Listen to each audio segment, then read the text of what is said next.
sort of stuff. That could be taught. Right. But I remember, I mean, I've told you this, but I got an F in English in college. Nice. Congratulations. Yes, F. An F in college. Right. How do you? I got an F because of my reading short stories and poems. So I would wait like to the last minute on the way to class to read the poem, Right. and then the professor would give us a quiz. Uh-huh. Well, I would like there was a poem, a story about Tom Sawyer. It was about the leaping frog of Calaveras County. That's what it was. Uh-huh. And it was a story about somebody put some lead in the frog's stomach so it couldn't jump far enough to win the contest. Right. All right, so I'm skimming the story on the way to class. Right. So I know the story. Well, the teacher would ask you a question like, how far did the frog jump? And that's not really necessary to know the outcome of the story. Right. And then the poetry, there's a poem called When Lilacs Last in the Barnyard Bloom. I still remember this Yeah. because I got an F on this one. So I looked at the poem title, I read the poem, so then I started writing about this form. Uh-huh. Well, it turns out that it's a poem about Walt Whitman being gay.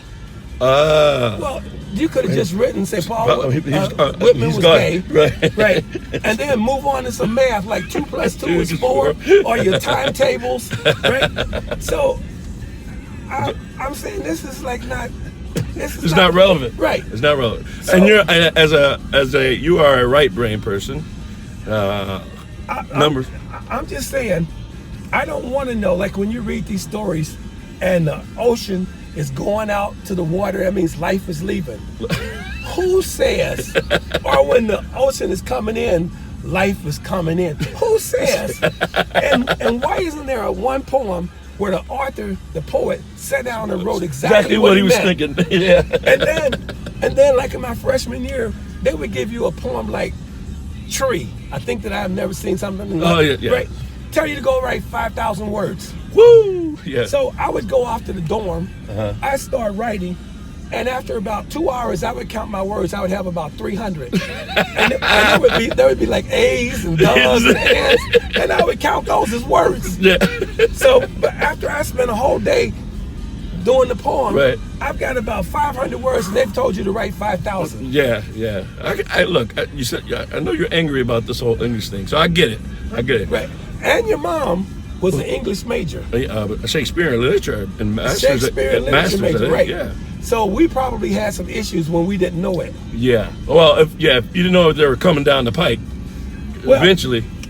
But think about this: C squared equals A squared plus B squared.